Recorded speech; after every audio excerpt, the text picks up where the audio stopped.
ادع الی سبیل ربک بالحکمت والموعظۃ الحسنۃ وجادلھم باللتی احسن، بلاؤ اور دعوت دو اپنے رب کے راستے کی طرف، جیسے کہ سورہ یوسف میں تھا قل ھذہ سبیلی ادعو الی اللہ علی بصیرۃ انا ومن اتبعنی، اے نبی کہہ دیجئے یہ میرا راستہ ہے، میں اللہ کی طرف بلا رہا ہوں، علی وجہ البصیرت، نہ صرف میں بلکہ میرے متبعین بھی۔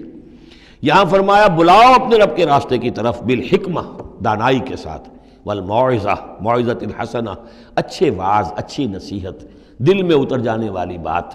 وجادلھم باللتی احسن، اور اگر کہیں بحث کرنی پڑے، بحث و نزاع ہو تو وہ بھی بہت خوبصورتی کے ساتھ۔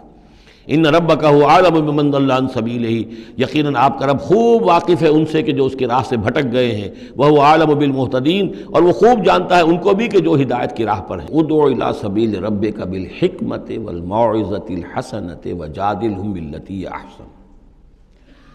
اصل میں اس میں دعوت اسلامی اور دعوت دین کے تین مختلف لیولز کا تذکرہ ہے۔ عام طور پر اس کو ایک ہی چیز سمجھ کر لوگوں نے ترجمہ بھی کیا ہے، وضاحت بھی کی ہے،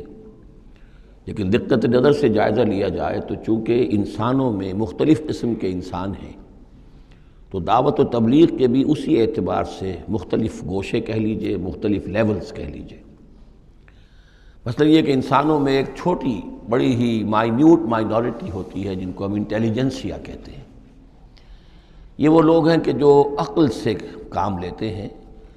کسی بات کو قبول کرتے ہیں تو پہلے عقل سے سمجھتے ہیں تب قبول کرتے ہیں، جذبات سے نہیں۔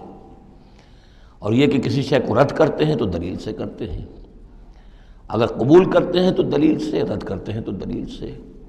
یہ انٹلیکچوئل مائنورٹی آپ اسے کہیں یا انٹیلیجنسیا کہیں، یا یہ کہ اس کے لیے برین ٹرسٹ بھی ایک لفظ ہے کہ ہر معاشرے کے اندر اس طرح کے لوگ ہوتے ہیں، اور یہ ہوتے بہت کم ہے تعداد میں، لیکن ڈیسائسو ہوتے ہیں۔ اس معاشرے کا جو بحیثیت مجموعی رخ ہے وہ یہ معین کرتے ہیں۔ عوام کی حیثیت جو ہے وہ ایسے ہے جیسے ایک انسان کے جسم میں ہاتھ پاؤں ہیں، اعضاء و جوارے ہیں، لیکن جو حیثیت ایک انسان کے جسم میں دماغ کی ہے وہ اس برین ٹرسٹ کی ہوتی ہے، انٹیلیجنسیا کی۔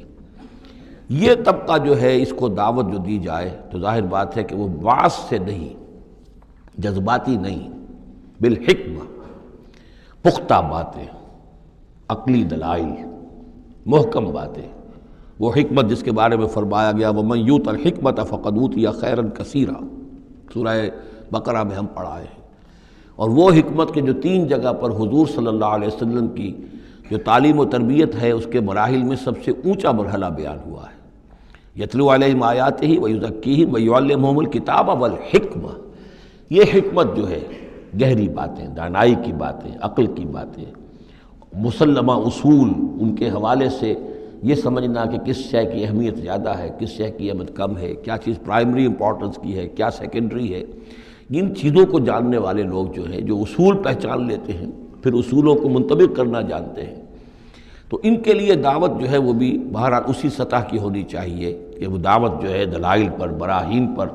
جب قرآن کہتا ہے اپنے مخالفین سے ہاتوا برہانکم ان کنتم صادقین، لاؤ دلیل لاؤ، تو ظاہر بات ہے کہ پھر ان کے مخاطبین جو ہیں ان کو بھی حق پہنچتا ہے کہ وہ دلیل طلب کریں۔ اب اس کے لیے ظاہر بات ہے کہ وہی شخص یہ کام کر سکتا ہے جو خود اپنی ذہنی سطح کے اعتبار سے کافی بلند ہو چکا ہو،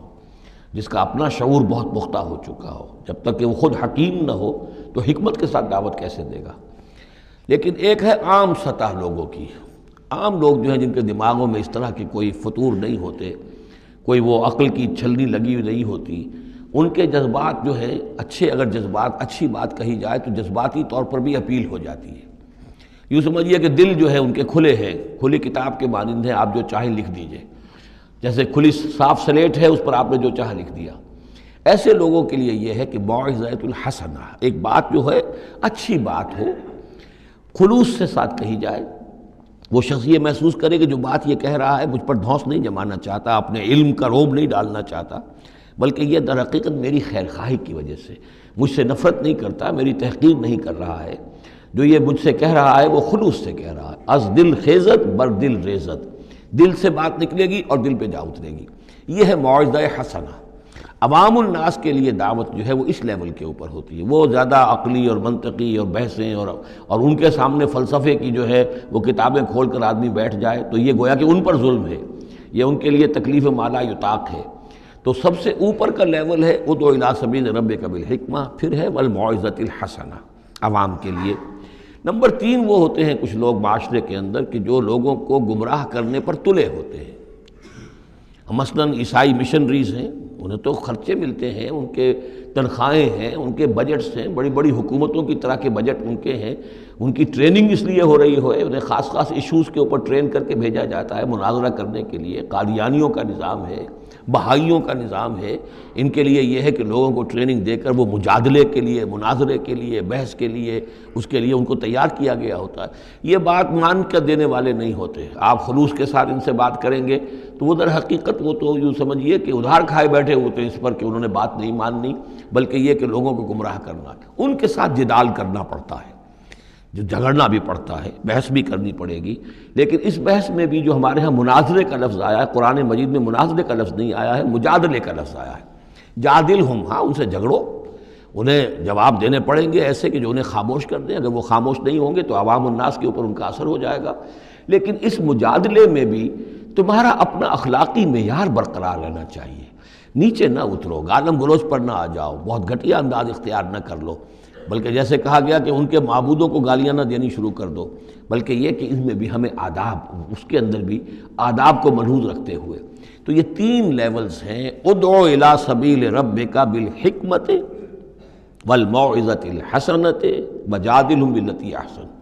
اب اس میں ہر ایک کے لیے پھر تیاری کرنی ہوگی۔ قادیانیوں سے مباحثے کرنے کے لیے ظاہر بات ہے عام آدمی نہیں کر سکتا جب تک کہ ان اسپیشل ایشوز کے اوپر اس کو صحیح جو ہے اس کو تعلیم نہ دے دی گئی ہو، اس کے اوپر تربیت نہ ہو گئی ہو۔ اور اسی طریقے سے جو بہائیوں نے کوئی مسائل اٹھائے ہوئے ہیں، منکرین حدیث نے کوئی اٹھائے ہوئے ہیں، تو اس طرح کے لیے جو ہے یہ 3 لیولز ہیں، ان کو سمجھ لیجیے۔